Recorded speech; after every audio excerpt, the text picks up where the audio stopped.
Back with the Mighty Manfred, and it's time to get chatting with Palmyra Delran on today's coolest conversations. Hi, Palmyra. How are you, dear? Hey, Manfred, how are you? I'm doing pretty good. I'm so happy that we're chatting today. Yeah, me too. So, I want you to tell me about yourself. Tell everybody about yourself. You live in the New York City area now, right? Yeah, now I do, but I kind of grew up in the Philly area. Well, actually in Jersey, but right across the bridge. Is that in Collingswood? We call it Callings Weird. Sounds like it's a Yeah. fun place to grow up in. Yeah, Philly's a pretty cultured city, and yeah, I grew up like checking out all the punk rock bands and the art museums, and it was actually a pretty cool place to grow up. Well, what got you into, you mentioned the punk rock there, but what got you specifically into rock and roll stuff? I was one of those geeky kids that listened to, everything pop, like AM radio at the time. Well, the Stones and, all that kind of stuff, the Kinks. We had a family with like a bunch of older kids down the street, and I would go over there and just absorb everything that they were playing. And I just couldn't get enough. I was a little kid and, I was reading liner notes and, Willie Dixon wrote this song for the Stones and Muddy Waters. And then I'd go into record stores and buy those records.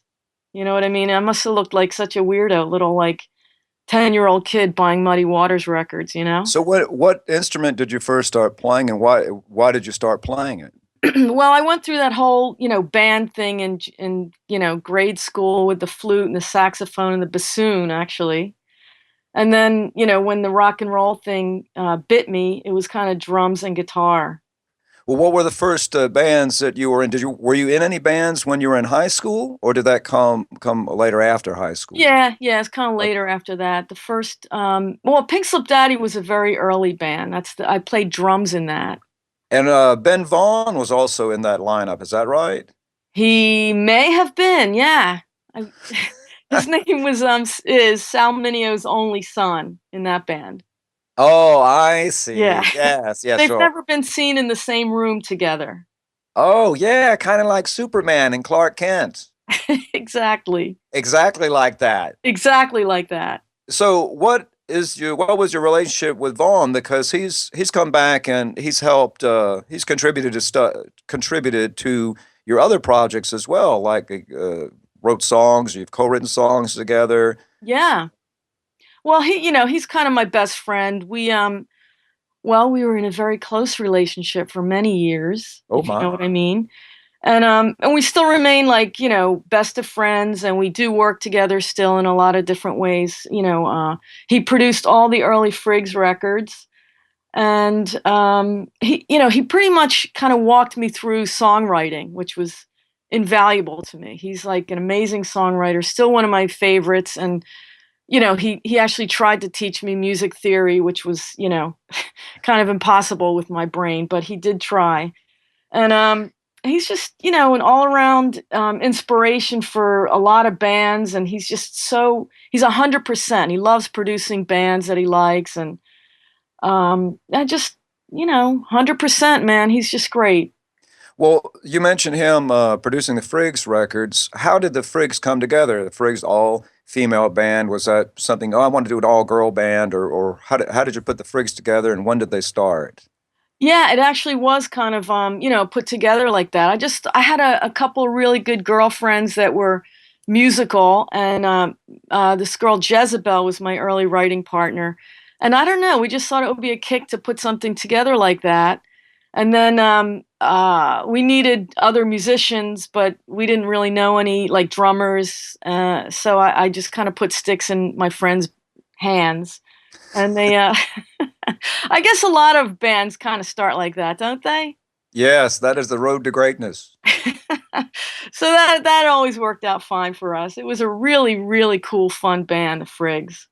Well, you guys were fairly successful too. You had songs and soundtracks. In fact, the best thing about the movie Jawbreaker is the soundtrack. Pretty good Yeah. track on there. That was So, our first experience with putting songs in movies. So that was really a thrill for us. well, what? So the Friggs. I mean, did the group officially break up? I mean, you've played on occasion since then, but it seemed like, I guess the term is going on hiatus. There were some. Yeah, we still kind of consider that, you know. We toured through the '90s, a lot of gigs with the Woggles. Remember those? I try to remember these things, but it always helps for other people to prompt me for my memories. Yes. Right. So then, yeah, we kind of took a hiatus. We lived in a van for 10 years, and yeah, kind of just took a hiatus. But then we started getting songs in movies, you know, Jawbreaker, Super Bad, a bunch of really cool films. So then, I called Jezebel. I said, "What do you think? Let's do a couple of gigs." And I had to keep really pressuring her. Finally, she said yes, and we had a little reunion for a couple of years in like 2008, I think it was. Well, so the Friggs end, really, they end, is that the impetus for the solo career, or what was happening? The Friggs come to end, and then did you want to start another band? Did you say, "Hey, I need to step out. I'm a full grown woman now, and I need to step out and do my thing"? Yeah, I kind of, kept writing songs, and I didn't really play for a while, but I continued to write. And then I thought, well, let me try this thing. Let me just try it. I wasn't really secure with my singing voice, so, I really kind of tried, working hard on that, but yeah, I don't know. I just had so much fun doing it. I found a bunch of really cool musicians, and it worked. It worked for me. I was really, happy and continued writing. So I'm pretty happy with it. I'm digging it. So as a solo artist, let's say you've got that EP, She Digs the Ride, the album, You Are What You Absorb, but that's where we heard the track, You're My Brian Jones, off of. Other great stuff on that album, that was the song Lies to You. That's also a fave of mine. But the Oh, album's got, let's see, the Brian Jones song and Shy Boy. Brian Jones and Shy Boy, are these guys that you've known? maybe they are, and maybe they are. Well, from whence sprouts your songwriting inspiration, dear? Well, actually, Shy Boy was about Nick Drake. I was reading a Nick Drake biography. I kind of like to, read a bunch of those. And so that kind of, inspired that song. And the Brian Jones actually was inspired by a Brian Jones book, but, I knew this guy around the same time that I was reading that book, and I was like, this guy's my Brian Jones. So it's kind of like an unattainable sort of person that you shouldn't be hanging out with, and but you still dig anyway, or maybe a little obsession or something like that. But Does in that the tie long to I watched the video for that, the storyline in the video. Is that from is that the director's inspiration, or is that the way that sort of storyline in the video plays through? Is that and that something that you was could come up with, or no, that was the director's whole, like, I guess, treatment. yeah? An old friend of mine called me from Nashville and said, "Hey, you want to come down and do a video?" And I was like, "Yes, I do." So I got there, and there was like a whole crew, and I didn't know what to expect. I just brought, my guitar and like a sparkly jacket, and then, I showed up, and there was this whole great crew, and I just did what they told me to do. It was fun. Well, I think a sparkly jacket was the right thing to bring to a video shoot for sure. Yeah, I'm not much of stage clothing, so I think if a sparkly jacket is around, I'll throw it Plus, on. you're in Nashville. Yeah, exactly. So now the latest single, Run Now Baby, and Yeah. that's listed as Palmyra Delran and Bubblegum. Tell me about Palmyra Delran and Bubblegum. What's the project all about?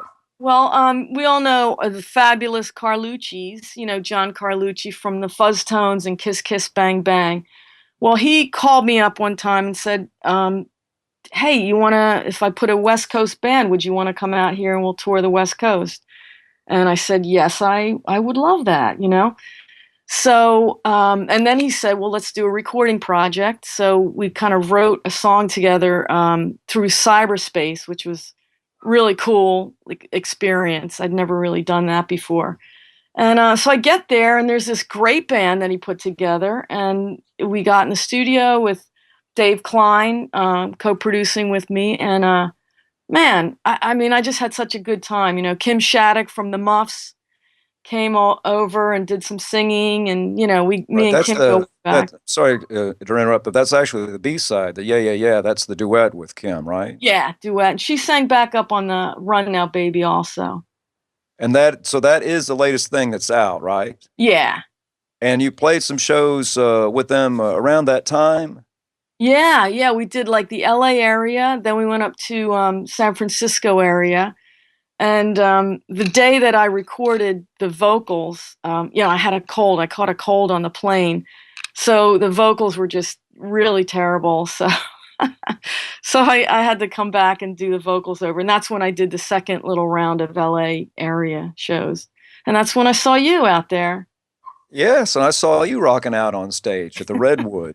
Yeah. So, is there more in store for you and Bubblegum?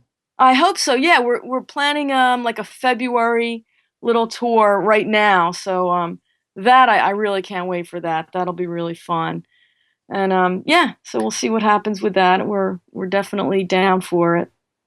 Palmyra, thank you so much for talking with me today on our Yeah, coolest man. conversations. Hey, thanks for having me.